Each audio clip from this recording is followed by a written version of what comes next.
Good evening, ladies and gentlemen. A very warm welcome to all our participants, dignitaries, our esteemed speaker, Mr. Mridul Gupta, Chief Operating Officer, CoinDCX, panelists, and industry representatives to the online event Understanding Crypto Assets, organized by the IMC Chamber of Commerce and Industry. All participants will be muted to avoid any disturbances during the course of this session. To consume less bandwidth and have clarity, you're requested to stop video unless and until you're the speaker. Kindly post all your relevant queries in the chat section so that the same can be addressed as time permits. And most important, do send us your feedback on the link provided in the chat section so that we can keep improving our events based on your valuable suggestions. So as we commence this hot topic session, may I request Sri Juzar Khorakiwala, President, IMC Chamber of Commerce and Industry, to present the welcome address. Over to you, Mr. Khorakiwala. Thank you, Selvi, and good afternoon to all of you. On behalf of IMC Chamber of Commerce and Industry, it gives me immense pleasure to welcome all our distinguished participants and guests and our esteemed speaker, Mr. Mridul Gupta, Chief Operating Officer of CoinDCX, to the online session on understanding crypto assets. Bitcoin, blockchain, and cryptocurrencies burst onto the world stage in 2008. In the decade plus since, the crypto asset market has gone through all the classic phases of a disruptive technology. As the crypto market enters the second decade, one thing is very clear: crypto is not going anywhere. Crypto assets markets are rallying towards new all-time highs, and many of the world's largest investors and financial institutions are getting involved. As recently as today, our Reserve Bank of India governor mentioned that cryptos are a threat to financial stability, value not even a tulip. I hope speaker would be able to clarify his statement to all of us. Last year, the government said that it will take all measures to eliminate the use of crypto assets in funding illegitimate activities or as part of the payment system. But Union Finance Minister Nirmala Sitharaman, in her Budget 2022 speech, announced plans to start a digital rupee currency and tax crypto assets, as the country is trying to keep pace with the global move towards virtual financial instruments. Levying 30% tax, people are now saying that they have legitimized the cryptocurrency, and they are more than happy that they can pay 30% as long as it is legitimate. IMF, in its latest global financial stability report, said the rapid growth of the crypto ecosystem presents new opportunities. Technological innovation is ushering in a new era that makes payments and other financial services cheaper, faster, more accessible, and allows them to flow across borders very swiftly. The IMF report also said that despite potential gains, the rapid growth and increasing adoption of crypto assets also pose financial stability changes. Crypto assets offer a new world of opportunities: quick and easy payments, innovative financial services, inclusive access to previously unbanked parts of the world. All are made possible by the crypto ecosystem. But along with the opportunities come challenges and risks. So what are the crypto assets? We are hearing this term more and more today. As per definition, crypto assets are digital assets which are used cryptographic techniques to generate a medium of exchange of financial transactions. Cryptocurrencies, utility coins, security tokens are all supposed to be different types of crypto assets. On a lighter note, we have heard of mining for minerals, but today it is a term more collaborative with crypto assets.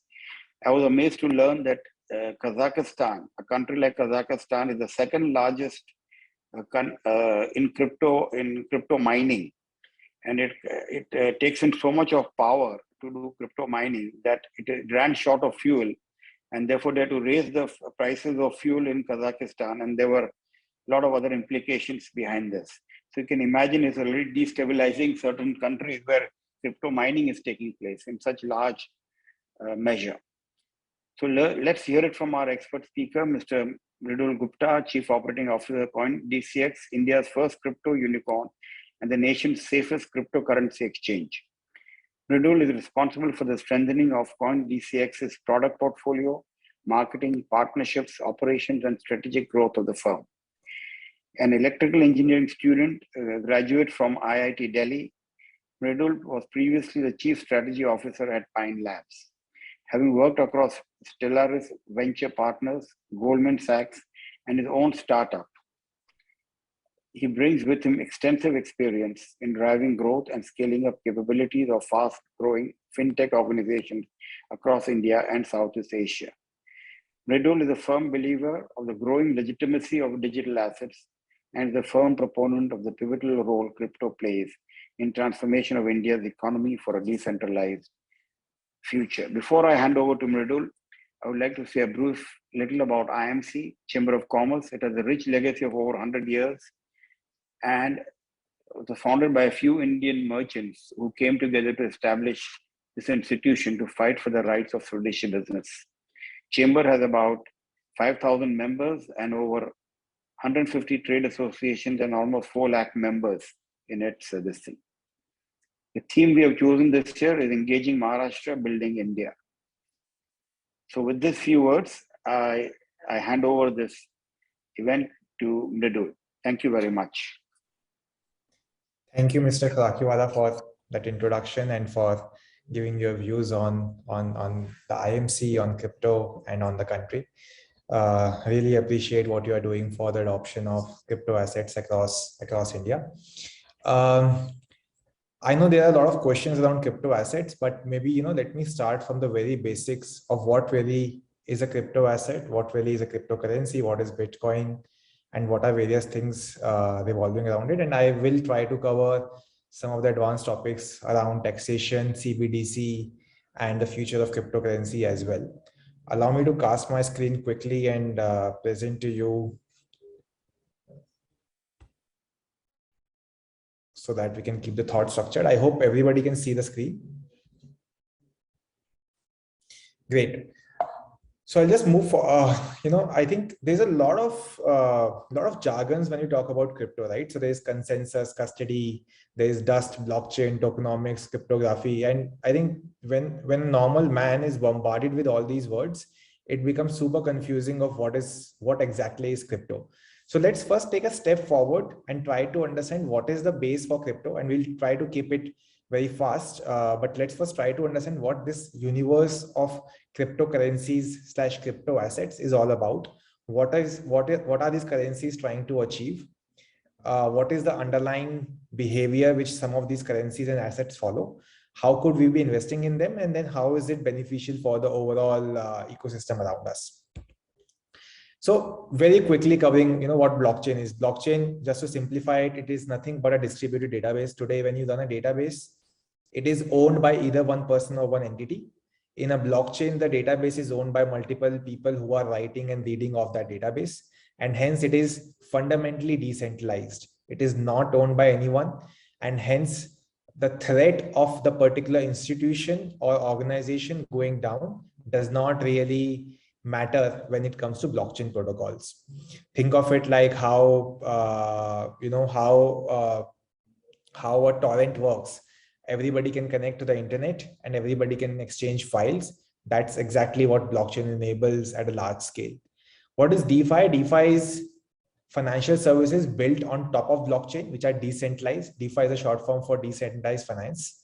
Again, it means that there is no concentration of power in the hands of a few. We have seen multiple banking and financial calamities around the world in the past 30-40 years of the financial system existence. And DeFi fundamentally takes a different approach, says that there cannot be concentration of power in any one hand or any one institute, and puts up the financial services on smart contracts on blockchain. What is NFT? NFT is nothing but a digital asset created on the blockchain. It is fundamentally different from crypto assets because NFT can only be far and few, while number of crypto assets could be many more. NFTs are fundamentally different from each other. Crypto assets are fundamentally same to each other. Think of NFT as a digital art or a digital replica of anything which exists in the physical world, which has selected forms and fashion. Smart contract is nothing but a computer program using which you can monitor, route, and program blockchain to do certain actions basis the code, right? So for example, you can say that every time someone is giving me 5 rupees, give 1 rupees to donation and 4 rupees record as profit. So this could be a smart contract built on top of an Ethereum blockchain, and it will always behave the same way 24/7 across the 365 days of the year. What is staking and what is mining? As our esteemed speaker touched upon, staking and mining are nothing but a way to create cryptocurrencies by doing certain operations on the blockchain. Let me pick up a very simple example of Bitcoin, where mining, where the way to create Bitcoins is by mining. It's very similar to gold. Like in ancient days, when you have to think of mining gold, you would basically pick up a shovel and go digging. In the Bitcoin world, what's happening is that you can run a computer code which decodes a particular algorithm, verifies the transaction on the blockchain, and as a reward, you get a certain share of Bitcoin. And this entire process is called mining. Similarly, we have staking, which consumes much less energy, is much more efficient. The blockchain which uses staking, the most popular blockchain which uses staking is Ethereum, and very, very energy efficient, very, very time efficient way of doing things. We have already moved forward from mining to staking for generating more crypto assets / cryptocurrencies as an industry, because mining, as Sir rightly pointed out, ends up consuming a lot of energy. Why invest in crypto, or why even pay heed to crypto, right? Number one, investors across the globe are putting more and more capital across crypto. So ignore the price for a minute, but the amount of capital going into this industry is just mind-boggling. People, not just retail people, HNIs, institutions, treasuries, hedge funds, and venture funds, people across the board are putting more and more money in crypto. And this is a new industry in making. Think of it like how 1980s would have been to the internet industries, how it got skyrocketed in the 1990s. This is the same phase we are in when it comes to crypto assets today. Second, rising inflation and dramatic decline in the value of fiat. It's known across the world that US dollars value is depreciating. The Fed keeps printing more and more money, and crypto assets is like a hedge to inflation. So Bitcoin price is supposed to be inflation, supposed to be protecting you from inflation, just like gold protects you from inflation. So Bitcoin is modeled exactly after gold. Just like gold is a hedge to inflation in the physical world, Bitcoin is a hedge to inflation in the crypto assets / digital assets world. And needless to say, institutions and regulators are adopting crypto, are being receptive to crypto, and are bringing new and new offerings on around crypto. Right on the right is a graph of crypto assets around versus gold and S&P. This is more tactical. Markets will stabilize soon. The returns will come down. But across the past 1 year, 1.5 years, Bitcoin has almost outperformed gold and S&P 500 by a huge margin. Before getting into what crypto can do to the industry, let's first try to understand what crypto is all about, right? So a lot of times people ask me if a Bitcoin is similar to a Tesla stock or a TCS stock. Some people ask me if it is similar to gold. Some people ask me if it is, what is the best equivalent of Ethereum, or what is the best equivalent of new upcoming crypto assets like Polygon, Solana, etc. The answer is slightly complicated. So think of crypto assets as a class of securities, and every crypto asset or every cryptocurrency under it is modeled after something else, something different in the physical world, right? So for example, let's pick up Bitcoin. Bitcoin is modeled after gold. The characteristics are that it has a very limited supply, and a lot of people believe that it holds certain value. Similar to gold, right? Gold has very limited supply, limited industry application, but a lot of people believe that it has certain value. And basis the belief of all these people, the gold prices keeps moving up and down. When there is high inflation, gold price will behave a certain way. When there is low inflation, gold price will behave in a certain way. People like to carry gold on their body. They believe that it's a testament, or it's a show of honor, right? And similarly, people like to carry Bitcoin and show that, I hold XYZ amounts of Bitcoin, and that's what determines the value of the Bitcoin or the price of the Bitcoin in the market. Ethereum, for example, is modeled after electricity. It's fundamental. Ethereum is fundamental to how a lot of other blockchains operate. A lot of other blockchains are built on top of Ethereum. Similarly, in the physical world, a lot of companies or a lot of technologies which you see are built on top of electricity as the base, right? There wouldn't have been an internet, there wouldn't have been all the technology companies if electricity was not there. So electricity is a very utility driven cause, and similarly Ethereum is a very utility driven blockchain. And if you compare Bitcoin to Ethereum, you will notice that the amount of volatility is probably slightly lower in Ethereum versus Bitcoin, because as Ethereum adoption picks up, as more and more blockchain and more cryptocurrencies end up picking Ethereum for their use case, it automatically becomes a utility-driven crypto asset, right? Then there are application services, right? For example, we have a Google Drive today. I'm sure everyone would have used Google Drive, and there is the blockchain equivalent called Filecoin. The problem it solves is that instead of centralizing the control and the profits in the hands of one company like Google, Filecoin decentralizes it.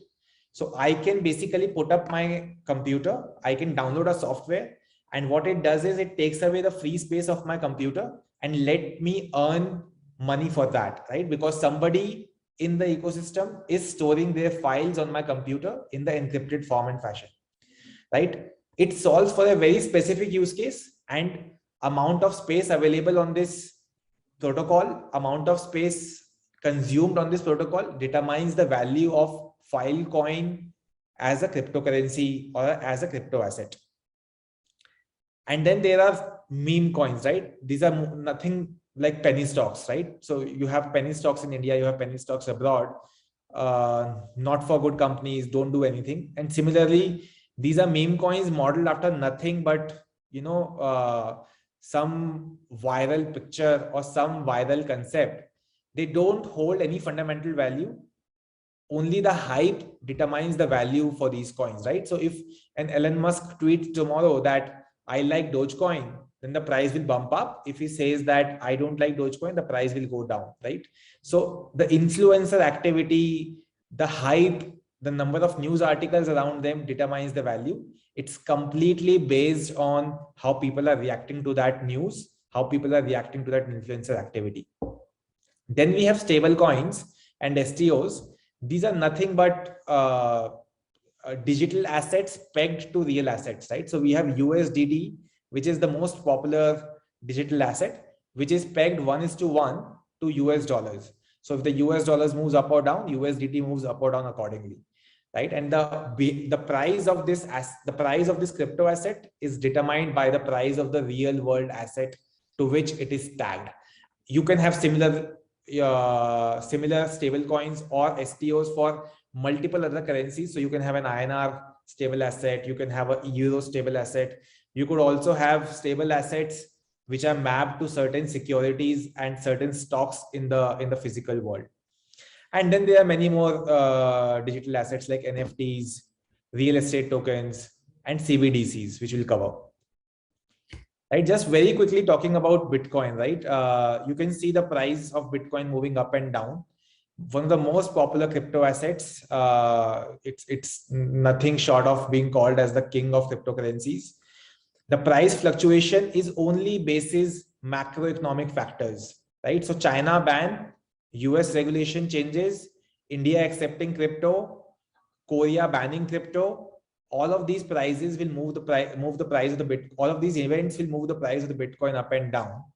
And the price fluctuation is also basis ecosystem acceptance, right? So if tomorrow a Reliance or a Tata says that I will start accepting payments in Bitcoin, because the entire Indian masses will start buying Bitcoins, the price will move up, right? There is an ecosystem acceptance that, you know, the Bitcoin is becoming more legal, Bitcoin is becoming more regulated, Bitcoin is becoming more accepted, and hence more and more people buy it, and hence more and more people, and hence the price of the Bitcoin keeps increasing. This is very similar to gold, right? If tomorrow there's a news out there around gold, it affects the price of the gold up or down depending on the sentiment around gold, right? So if, for example, tomorrow news breaks out that all the sovereign currencies and all the stock market is in risk, then the price of gold will go up, because all the investors will pull their money out of stocks and put their money in gold, right? Similar is the behavior with Bitcoin. Second is an example of, as I covered here, right? Application services. The second is the example of Binance Coin, which is kind of an application services. You see the price is very stable. It's a loyalty coin from Binance. So the more you trade on Binance, which is the largest cryptocurrency exchange, the more Binance coins you end up getting. So the more you trade, the more number of Binance coins are in circulation. And because the total amount of Binance coins is very limited, the price keeps increasing, right? So the more people trade, the higher the price. The less people trade, the lower the price.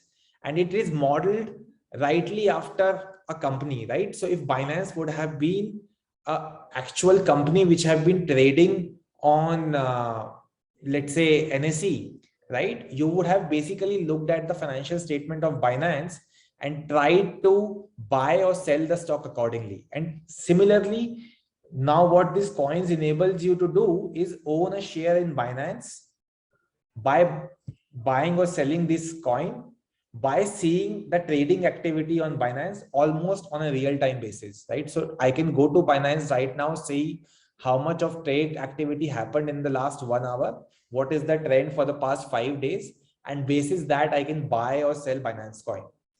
It's much more real time versus 3 monthly cycle we have in the regular markets, right? This is a Shiba Inu. Shiba Inu is an example of meme coin, got generated out of a meme of a dog, and famously, you know, got into action as more and more influencers and very high profile tech investors like Elon Musk tweeted about it. And you can see it evident in the price, right? Very, very big spikes and then it coming down over time, right? So every time there's an influencer activity, it peaks, and then influencer stops talking about it, it slowly starts coming down, right? So this is the nature of meme coin. Yes, you can make a lot of money here if you would have bought it at, you know, at just before the spike.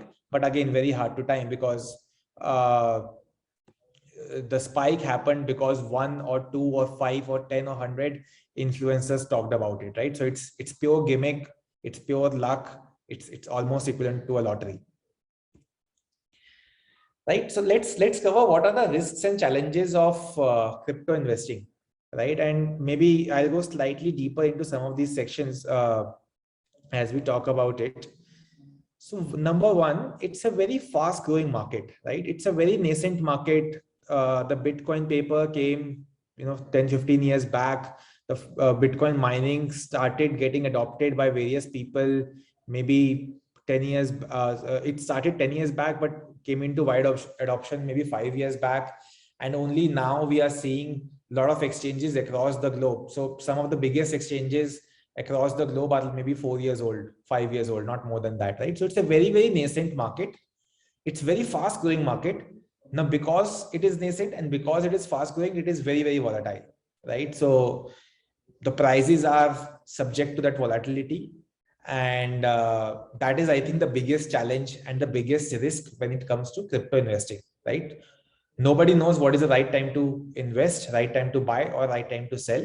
And because the market is super volatile, you could put in some money there, you could become like 5x more richer, or you could also become 0.5x more poor, right? So that's the biggest risk and biggest challenge of crypto investing. I have personally seen people making 10x returns in 6 months. And I have also seen people losing most of their investment in 3 months time because they invested in meme coins and they could not time the market. Number two is that in this market, long-term fundamentals matter a lot more versus short-term indicators. What I mean by that is that yes, the prices will keep moving up and down, but if fundamentally the particular crypto asset is trying to solve a problem, then it will always be undervalued in the long run, right? And as humans, we are extremely good at optimizing for short-term decisions, but not for long-term decisions. And that's where this is the second biggest challenge in my eyes, right? So, if you would have bought a Bitcoin maybe 10 years back and just sort of left it, right, and forgot about it, and you would want to encash it today, you would have been a multimillionaire already, right? Versus optimizing for every month, every 3 months, should I buy or should I sell, right? So we are as humans, we are fundamentally poorer in making long-term decisions versus short-term decisions. And this becomes even more aggravated when it comes to investing, and even more aggravated when it comes to crypto investing, because these assets are fundamentally trying to solve a problem. The problem solving piece takes 5, 10 and 15 and 20 and sometimes even more years. So it's a good long-term bet, but not for short-term investors who want to make quick gains and quick losses and end up getting quick losses, right? So that is, I think, the second biggest challenge. Let me give you another example, right? What I mentioned about Filecoin, which is like a disruptor to Google Drive. They're fundamentally trying to change how the files get stored on the internet, right? And Google Drive and Dropbox and Box and various other file storing solutions took 10 and 20 years to came into existence and to solve for that use case and to be widely adopted, right? Filecoin is maybe 3 or 4 years old, right? And we are for the first time getting an opportunity to take or to make investments into companies this early. Now, if we buy and sell Filecoin kind of currencies and crypto assets in the period of 1 month to 3 months, nothing much has changed really in the journey of the company, right? The change is happening over 1 year, 5 year, 7 year, 10 year kind of a horizon. And we should be patient to be making those long-term calls, which is again not very intuitive to most of us. And that's why I highlighted as the second big challenge for investing in crypto assets. The third big challenge is that there is no single place where you can get all the information around that crypto asset, right? So if we, like, a lot of us would have invested in mutual funds, a lot of us would have invested in equities. We know where to get the information from, right? So for equities, we know that there will be a financial report coming every 3 months. We know that this company will be covered by analyst reports. We will go to money control and look at the stock trends, etc., etc. Right? Similarly, for mutual funds, we know that NAPs and will get updated every day. The fund manager will disclose the holdings, or at least the broad share of holdings every on a frequent basis, maybe every 3 months. But this is not what happens in crypto. The information is totally disparate, right? So sometimes you will be picking up some trends from Twitter. Sometimes we will be picking up some trends from the white paper, which the particular crypto asset company has written down. Sometimes we will be picking up trends from the number of developers using that crypto assets for incorporating new features. Sometimes you will be picking up the trends from the actual price movement happening in the various exchanges across the globe. And sometimes it will be impacted by various regulatory and macroeconomic movements happening around the globe. Right. So all in all, there is no single place where you can get all the information about crypto assets and you can learn and understand it and be a better investor or a better trader. Right. So that is the third big fundamental challenge for a large majority of people. How should they start their investment journey? This is also a piece we are trying to solve at CoinDCX by carefully bringing in the news, bringing in the latest trends in the app and in our community, so that at least our community members and the people who have joined our app get all the information in one place. We have also started DCX Learn, which is an initiative where we try to educate about blockchain, crypto, Bitcoin. It's not a trading centered education. It's a ecosystem centered education where we tell what these things stand for, why Bitcoin holds value, what is important in blockchain, how should you get started on your investment journey, what should you be cautious of when you're thinking about blockchain based protocols, etc., etc. Right? This is the third big challenge which players like us are trying to solve. And I would ask all of you to go and visit DCX Learn and CoinDCX website for some of these learnings. I would say the fourth big challenge, which maybe is not a challenge for the people who are on this call, because we are already aware to some extent, but it's a challenge for the large audience of Bharat, is finding the trusted source for buying, selling, and storing crypto assets. You know, all of us would be knowing the ecosystem of, let's say, insurance selling or mis-selling, right? Or mutual fund mis-selling back in 1990s and even in early 2000s, right? I think when it comes to tier 2, tier 3 towns of India, a lot of youth know about crypto assets. They also participate on platforms like CoinDCX for making their first crypto purchase. But at the same time, a lot of people don't know how to make their first crypto investment, right? So what ends up happening is there are people who would take them for a ride, who would, tell them that, you transfer 5,000 rupees, 10,000 rupees, 1 lakh rupees into my account and I will give you Bitcoin, right? And once you have transferred the money, you never get to see the other person again, right? So this is something which we have noticed is a challenge for the next 100 million, 200 million, 300 million people out there, that they don't know what is the right way to buy, sell, and store crypto, right? Sometimes they buy on CoinDCX and someone will tell them that, okay, you give me your Bitcoin and I will get you a better price for this Bitcoin, right? And without knowing about this completely, they would transfer the Bitcoin to that person, end up losing it, right? So the ability to understand who is the trusted source, finding that trusted source, creating account on that trusted source, and remaining connected with that trusted source is a problem which we have seen, not for this group again, not for the first 50 million people who are aware, who are connected digitally, but the large population of Bharat, which is actually not connected digitally, which does not read English articles and English announcements on a daily basis. And I'm sure there are more challenges when it comes to crypto investing, but these are the 4 biggest challenges.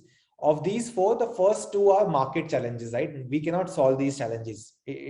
Only better understanding of the market will help you solve for these challenges.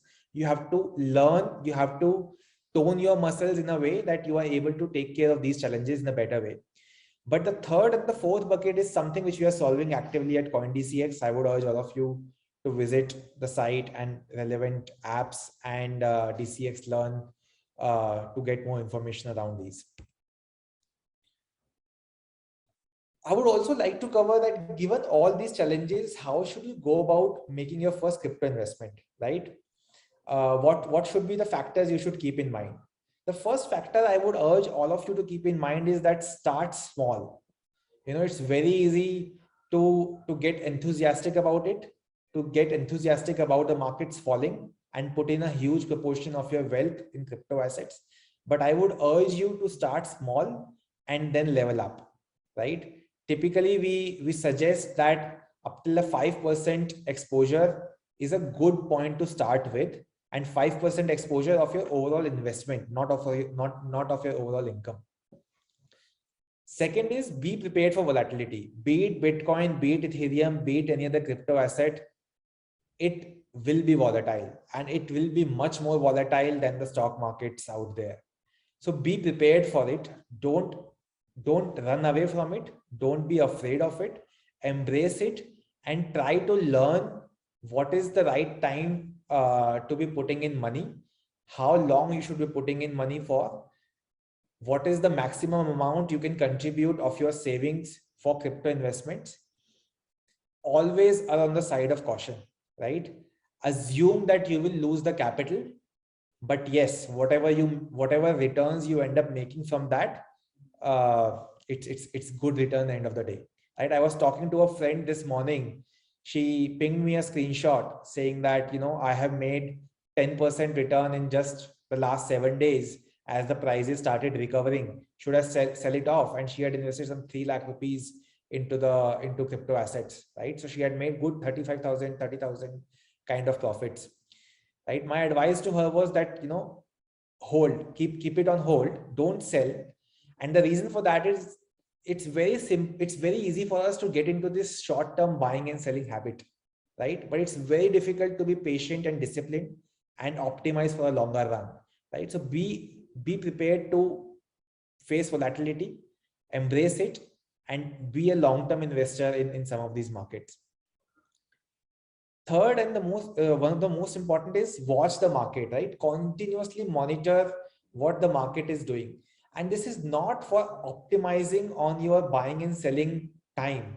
This is more to understand how the market behaves. What is the new development happening in the market? What is the new trend?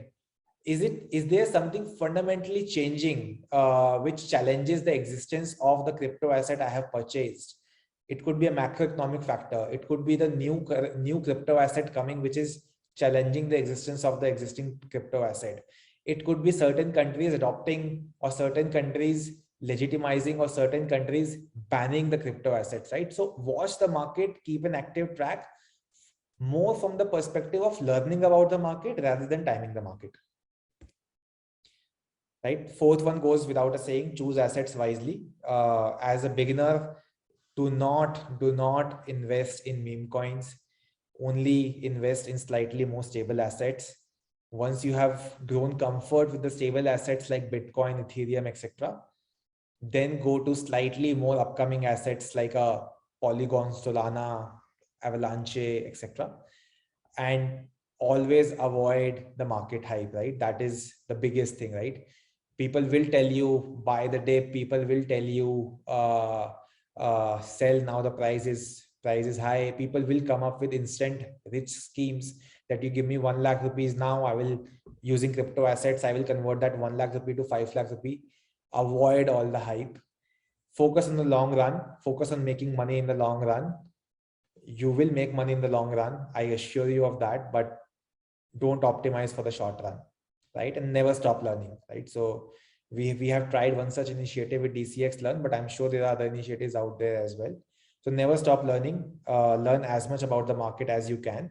That will lead to very, very fruitful results and very, very long-term gains, both from the perspective of capital and also from the perspective of new opportunities in your career. Right? I think one question which gets asked to us time and again is that, is it legal to invest in crypto assets in India? Right? So first, let me tell you that it has never been illegal to invest in crypto assets in India. Never ever has a court of law or ministry said that it is illegal for Indians to be buying Bitcoin or selling Bitcoin or storing Bitcoin. That has never happened. Yes, in 2018, RBI came with a directive that banks should not serve crypto companies. But in 2020, Supreme Court quashed that ban, which was put by RBI, and asked the banks to decide themselves if they want to serve crypto assets or not. This was a big moment for the crypto industry in India, because the largest and the biggest apex institution of India basically said that, basically said it to the central bank that you cannot just go and say that don't serve crypto companies. That's not a narrative which can fly, right? So that was a big epic moment for crypto assets in India, and for people like us who are enabling the access to crypto assets.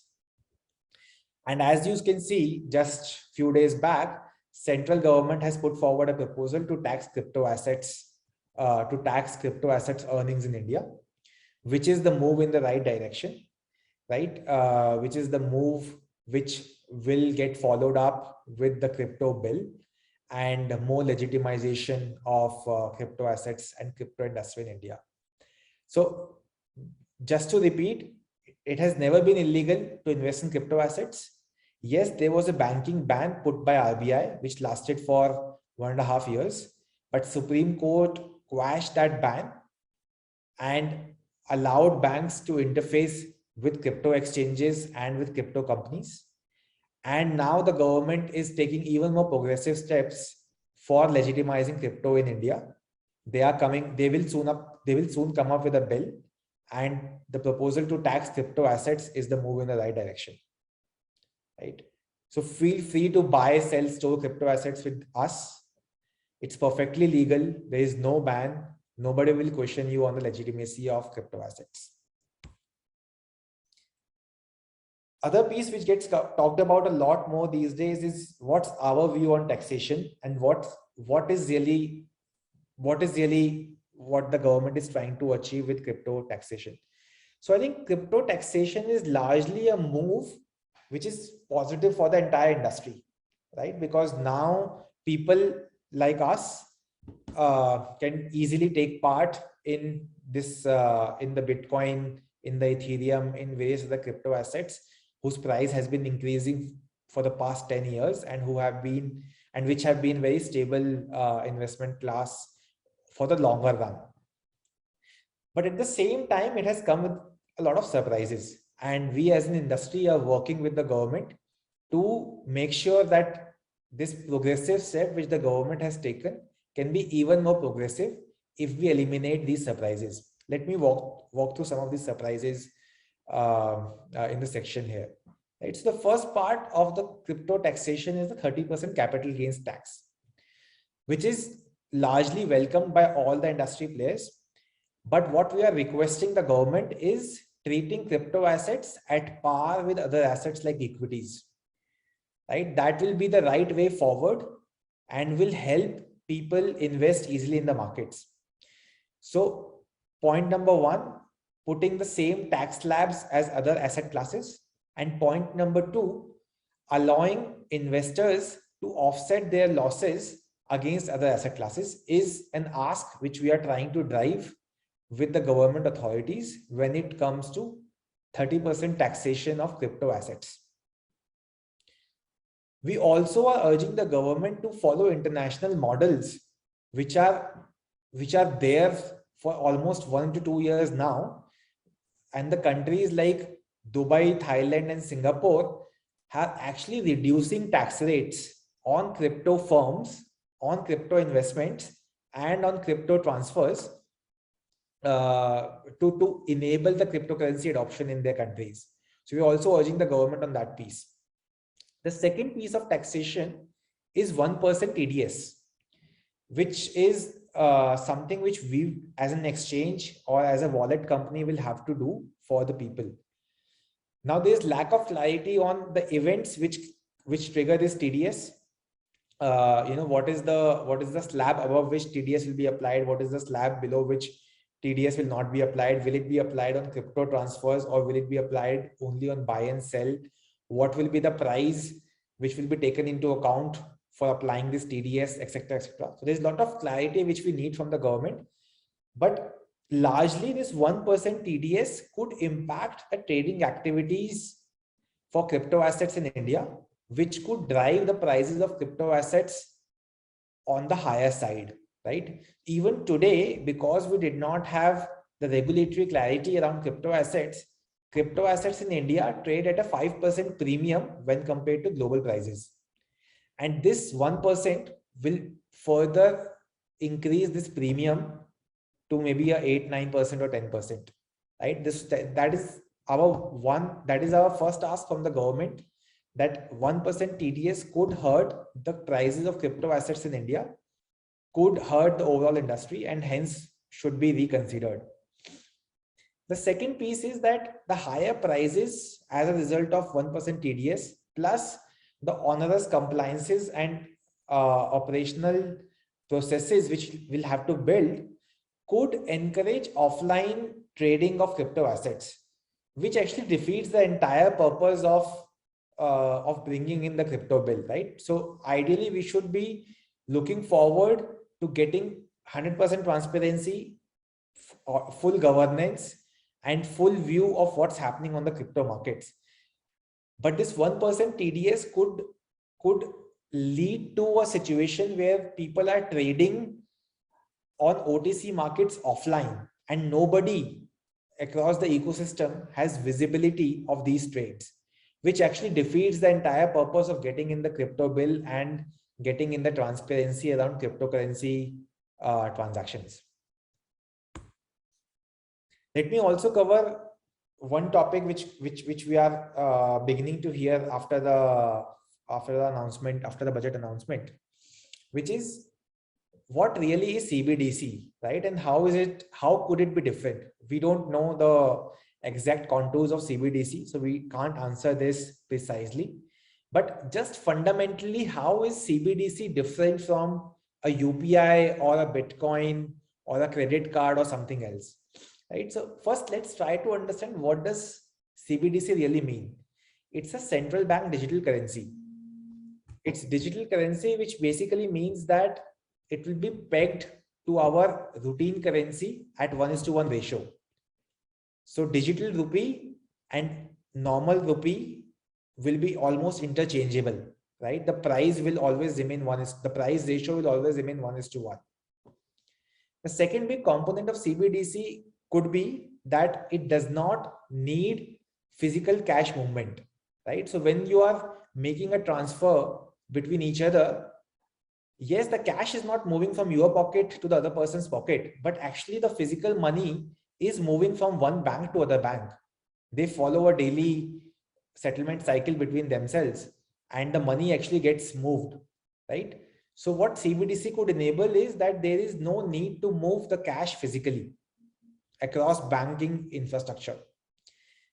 What CBDC could also enable is programmable currency. What this programmable currency means is that today, if I hold 10 rupees as a currency note, that is really a physical token which cannot be changed, which cannot be monitored. But what if we had a currency where I could program it in a way that, you know, if somebody creates a replica of 10 rupee note with the same serial number, then I can identify and I can block this whenever someone is using it to pay, right? The currency automatically converts from 10 rupees to 0 rupees as soon as a duplicate serial number is entered. How could I give automatic interest rate on the currency itself? So 10 rupees value today becomes 11 rupees 1 year from now, because you're earning automatic interest rate on that physical note, right? So those are the aspects of being able to program a currency, right? So a lot of things which we cannot even imagine right now are possible if we make the currency programmable. Number one, we can detect or we can monitor it very safely so that it never goes into false hands. Number two, a lot of financial services could be built around it in a very new fashion, which enables the access of financial services for 1 billion plus people. Number three, it removes the dependence on the costly physical systems. You know, the cash is being moved from one coffer to another. There could be thefts and there could be leakages when this cash is moved. So all of that could be entirely eliminated. Right? How is it different from UPI, right? That is a question which gets asked a lot around. You know, UPI is also digital, almost like a digital rupee, right? And so is debit card or credit card. So, you know, UPI, debit card, credit card, internet banking, NEFT, IMPS, all of them are innovative modes of transferring a physical asset or physical currency, right? So it's digital transfer of something which is physical. Right? It's almost like clicking a photo of your letter and sending that photo via WhatsApp instead of sending that letter via speed post. Right? So it's equivalent of that. It's not digital currency in itself. It's a digital transfer, not digital currency. It does any of these digital transfer medium has no attribute of digital currency, right? So it does not make the currency programmable. It does not make the inherent currency more monitorable, and it does not make the tracking of the currency easy. Yes, you can track the transfer chains. You can track that, you know, A paid B, B paid C, and D paid E. But you cannot track, you know, what serial number currency is held by what person at different points in time, right? So that is something which a digital currency could enable. And how is it different from crypto assets, right? So is CBDC a competition? Is it different? Is it same? How is it different from crypto assets? Right. So one big difference is that crypto assets are not backed by any of the central banks, and they are more decentralized. Right. In the case of CBDC, it is backed by a central bank, which basically ensures that the price will remain stable. And also it is pegged to the local currency, which ensures that the price is known. The second big aspect is that each crypto asset solves for a very specific problem or a challenge, right? Bitcoin is modeled after gold, Ethereum is modeled, let's say, after some utility company, Filecoin is after Google Drive and things like that, right? But CBDC is very specifically solving for the currency need of that certain nation, right? It will be locally applicable in that nation, not globally acceptable, because you cannot buy with an INR in Europe, right? And very, very specific currency need, right? It will be very, very stable. The price will not move. It will be used as a way to pay and as a way to buy things. That's the nature of the currency, right? So it solves for those needs versus various other needs which a lot of other crypto assets are trying to solve. And especially worth highlighting is Bitcoin, right? For Bitcoin, for example, is modeled after gold. Now, traditionally, gold is very different from the physical notes, right?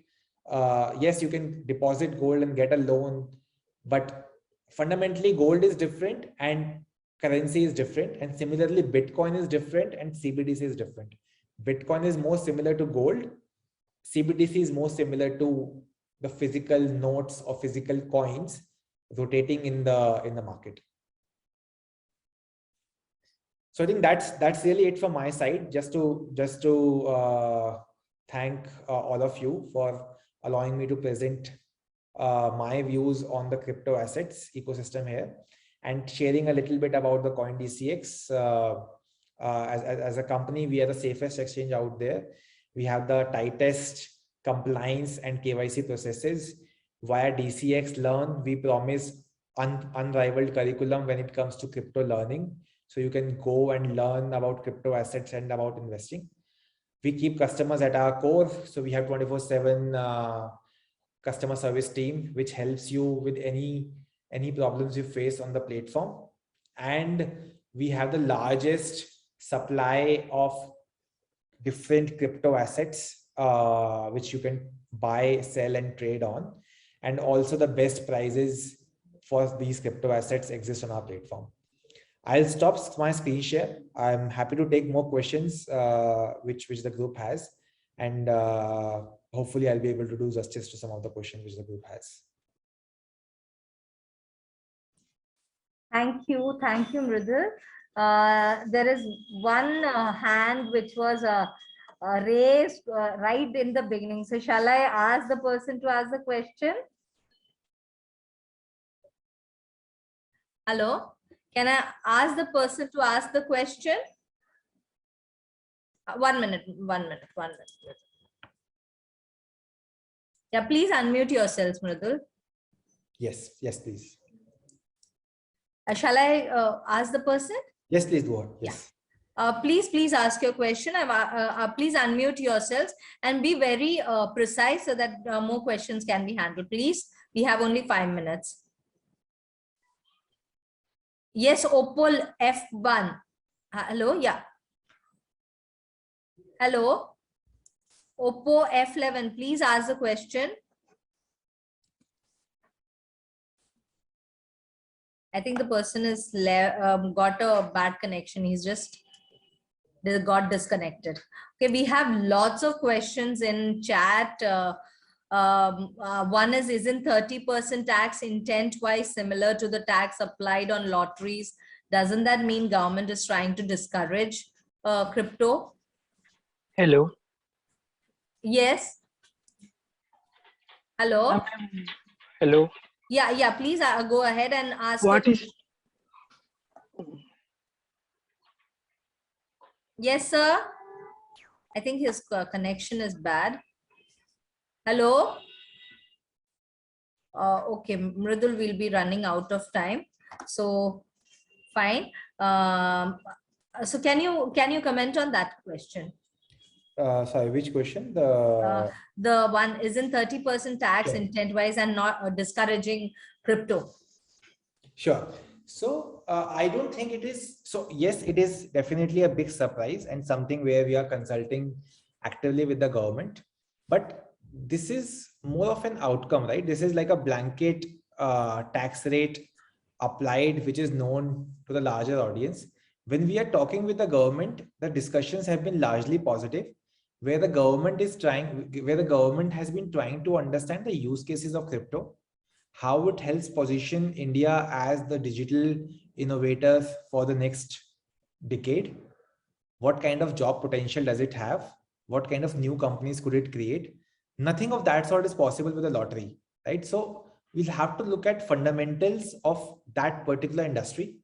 So lottery is nothing but a movement of funds from one hand to another, right? Crypto assets is something different, right? Where we are trying to create new companies, new processes, new technologies out of blockchain. So the fundamental is very different. Yes, 30% tax obviously is a big surprise, but it is not in the so government is not taking this step because they want to ban crypto. Government is taking this step because they want to have transparency around crypto transactions. Okay, there is another question saying, what is the difference between MetaMask and CoinDCX? Is the purpose of both the same? Can you suggest a good wallet? Should we use a USB wallet or online wallet or physical wallet? Sure, I would not be able to suggest a wallet, but the fundamental difference between CoinDCX and the wallet services out there is that CoinDCX at the core of it helps you buy and sell crypto assets. It maintains the liquidity of crypto assets, and you can buy and sell crypto assets here. You can also store crypto assets on our wallet service. And this is the wallet service hosted by us versus a MetaMask or other self-hosted crypto wallet platforms, where actually it's just a wallet service, point number one. And second is it's a self-hosted wallet service. So you are not hosting your crypto in simple words, you're not hosting your crypto in someone else's server. You control the server on your own to some extent. Okay. Then is a cryptocurrency a crypto asset? Is crypto asset a cryptocurrency? What currency is used to buy a crypto asset? What currency does one receive when one sells a crypto asset or currency? Sure. So in India, you can only buy crypto assets. So first of all, let's call it crypto assets because it's really a security or it's an asset. It's not really a currency. It is not being used for the purposes for which the currencies exist.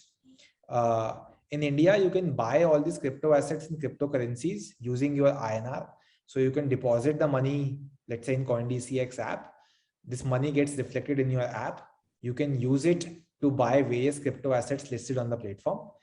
Once you have bought it, you can store it for a longer time. Once you decide to sell it off, the money gets reflected into your account again in the form of INR, which you can take back in your bank account. So okay, the transactions are from INR as the base currency.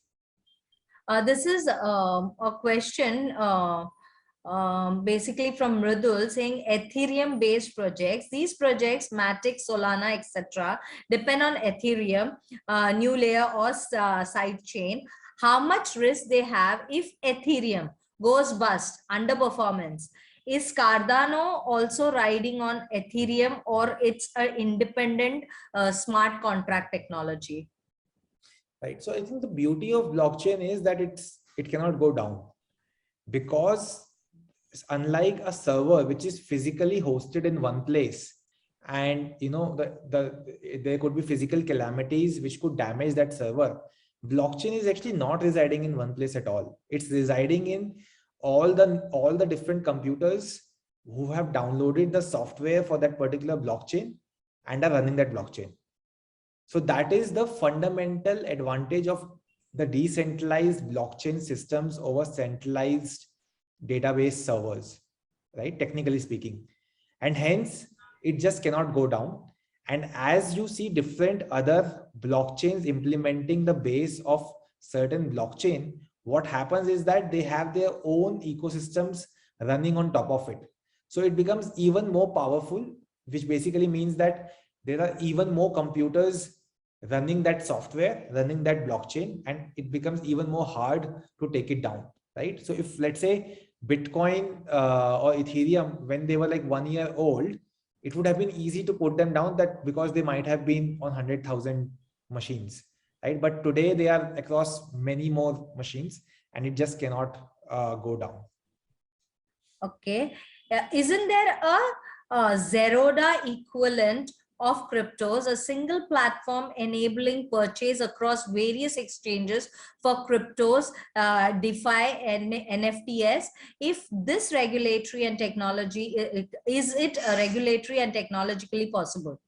So today, unlike in the equities market, where you had exchanges and brokers as a separate layer, because traditionally the industry grew like that, right? The brokers came first and then the exchanges came over time, right? So the brokers used to sit in the BSA building and route trades, and then the broker ecosystem always sort of interfaced with the customers, and exchanges always were sort of taking the position of matching the trades.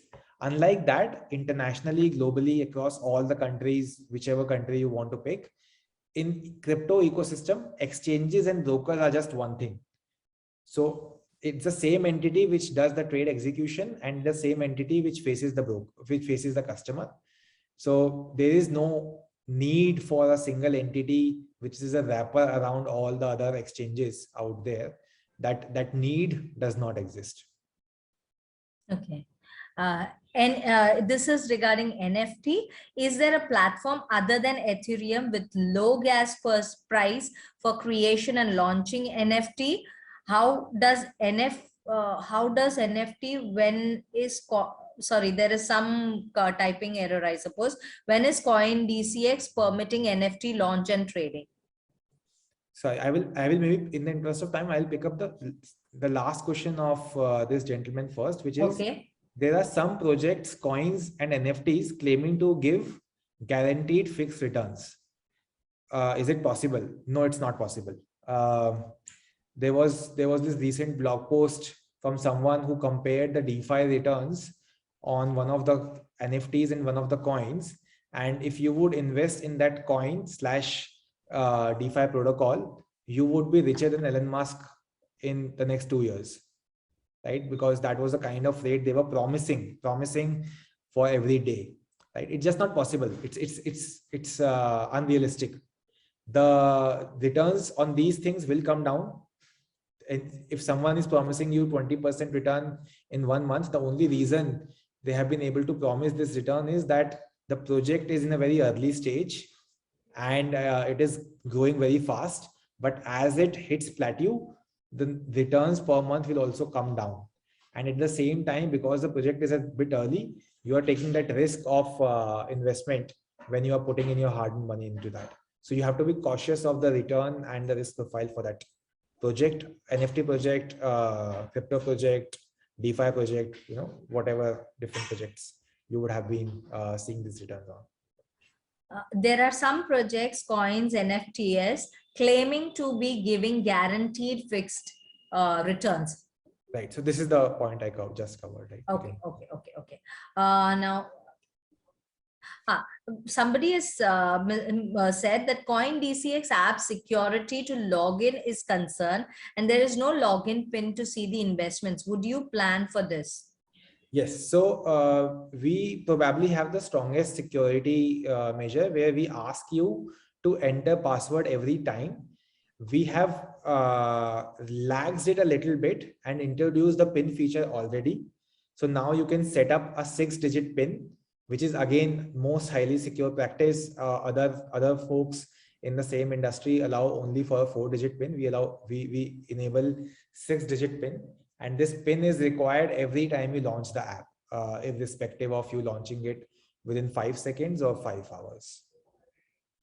Okay. There's a question. What's your take on the XRP lawsuit? Do you see XRP coming through? Sorry, I don't think I can share an opinion on this. Okay, no need because it's this thing we also consider that. Okay, how to trust the various crypto exchange coming up every month? Is there any legal licenses to be checked before making account with crypto exchanges? So there is no legal license in the country today. We are working with the relevant authorities and policymakers in enabling a system like that a crypto company needs to have certain regulatory guidelines / licenses / approvals before they launch to the customer. As of today, there is no license. The way you can trust this, the way you can trust an exchange is by understanding, what is the founder's profile, what is the team, how does the team look like, do they give you the right kind of safety and security and customer service, how many customers have been associated with it, is the exchange getting covered in some of the digital media, are there enough people around you who know about that crypto exchange, right? So those are the ways to know about about legitimacy of the crypto exchanges. Sadly, today there is no license which allows the formulation of a crypto exchange. There is an informal body though, BACC, where all the crypto companies are a member, right? So our co-founder Sumit Gupta is the co-chair for BACC, and this is something we are now planning to put up on all the members, that they have to put the BACC affiliation on their website and on their digital properties, so that customers can get some sense of trust, some sense of transparency that this is a legitimate entity. Mridul, there are more questions, but now I'm short of time, so I'll have to hand it over to. It was a very interesting and interactive session, but due to paucity of time, I will have to end this session here. And I request Sri Harish Tibriwala, Chairman, IMC Digital Technology Committee, to propose the vote of thanks. Over to you, Mr. Tibriwala. Yeah, thanks, Mridul. Thanks for a very, very insightful talk. You covered a lot of ground, right from helping us understand a layman's perspective of what really is a crypto asset, as well as your guidance on how to manage crypto assets, and finally your views on the digital rupee and taxation of NFT. I think this is precisely the kind of information that members on this group were looking for. So thank you so much for your inputs and time. I'll make two requests to you. One is, if you're able to share your presentation with the chamber, in case some members want it, they can reach out to Selby and get the presentation. We seem to have a lot of questions. And again, if the chamber can forward some of these questions to you or your team, and somebody can provide answers, that will also be helpful. So thanks, Mridul. Thanks for your time. I'd like to thank all the participants as well as the I put in the feedback.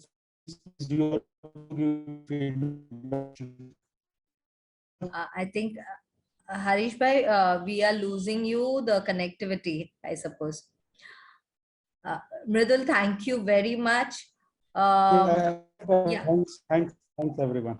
Yeah. Mridul, thank you very much.